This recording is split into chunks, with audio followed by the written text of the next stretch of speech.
French लिगको एउटा club छ लियोन भन्ने, जो चाहिँ आफ्नो लो फाइनेन्सियल कन्डिसनले गरेर लिग 2 मा रेलिगेटेड हुन पुग्यो। 7th टाइम च्याम्पियन एउटा क्लब हो हैन, जसले वान अफ द बेस्ट प्लेयरहरू आफ्नो एकाडेमीबाट निकाल्न सफल भएको, जस्तै करिम बेन्जिमा, बेन आर्फा, लोरिस जस्तो प्लेयरहरू। र French football watchdogs DNCG have very strict rule when the clubs are low financial condition। Lyon भने त्यस्तो क्लब होइन है, सानै चुने क्लब होइन, किनभने यो one of the best club पनि हो। किनभने अब जसले फ्रेन्च लिग फलो गरिरहेको छ उसलाई थाहा होला होइन, किनभने अब यो क्लबको के रहेछ भन्दा होइन 500 मिलियन चाहिँ नि ऋण लागेर छ यो क्लबलाई। सो उसले पुरा गर्न सकेन, त्यही भएर उसलाई लिग 2 मा झार्दियो होइन। सो हामी सबैजना प्रे गरौँ कि लियोन फेरि पनि लिग 1 मा आओस्।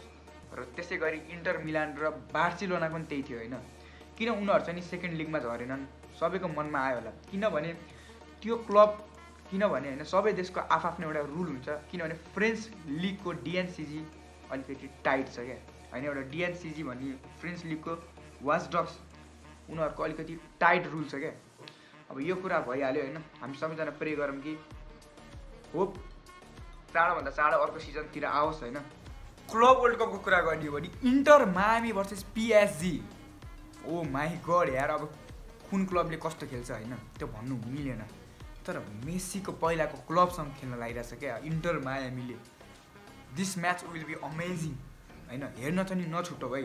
अब राति हुन्छ भने म त्यो भन्दिनँ कि त्यो राति निन्द्रा खराब गरेर हेर त म भन्दिनँ होइन, तर बिहान यसो टाइम भ्याउँछौ भने तिमीहरू हेर्दा हुन्छ है होइन। क्लब वर्ल्ड कपमा ब्राजिलियन टिम्सहरू यस्तो डेन्जर छन् नि यार, उनीहरूको मुटुमा उनीहरूको नसामा फुटबल लेखेको छ क्या। अब ब्राजिलियन क्लब्सहरू हेर है, बोटाफोगो, फ्लेमियर्स होइन, यिनीहरू क्लबहरू हेर है। अब यिनीहरू क्लब पनि जित्न सक्छ है।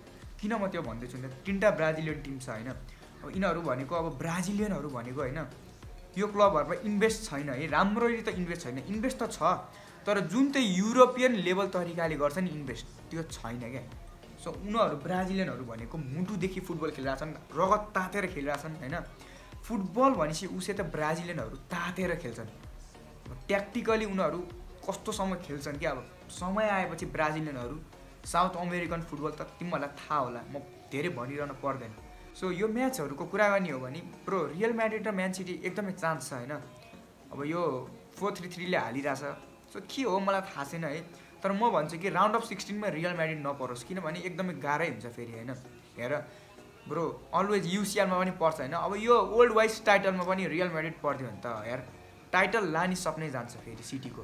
सो म त्यही भन्छु कि नपरोस्, सो रियल म्याड्रिड नपरोस्, त्यही भन्छु। अरू जुन क्लब पर्नुपर्छ परोस्, रियल म्याड्रिड नपरोस्। क्लब वर्ल्ड कपमा PSG पनि फर्ममा छ होइन। म्यानचेस्टर सिटी पहिला सिजन जस्तो छैन, अब कुनै टिमले हल्कामा लिँदैन। रायन सर्की होइन, यस्तो प्लेयर आइरहेछ सिटीमा। सो केभिन दे ब्रुयनाको एउटा रिप्लेसमेन्ट पनि हो रायन सर्की। बबाल खेलिरहेछ रायन सर्कीले, र फ्रान्सबाट खतरा खेल्यो।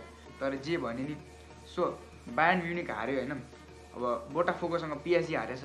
सो क्लब वर्ल्ड कप भनेको अब म्याजिकली अब एउटा क्लबले जित्छ। सो म भन्दिनँ यही क्लबले जित्छ भनेर। अब यदि अरू इन्फर्मेसनको लागि कनेक्टेड हुनु छ भने इन्स्टाग्राममा फलो गर्नुहोस् होइन, च्यानललाई सब्सक्राइब गर्नुहोस् होइन। किन यार तिमीहरू सब्सक्राइबै गर्दैन यार कोही पनि। र by by guys, I'm going होइन। लङ भिडियो म त्यस्तो बनाउँदिनँ किनभने टाइम नै छैन यार अहिले त, त्यही हो होइन। सो बाई बाई गाइज, म अर्को भिडियोमा आउँछु सुन।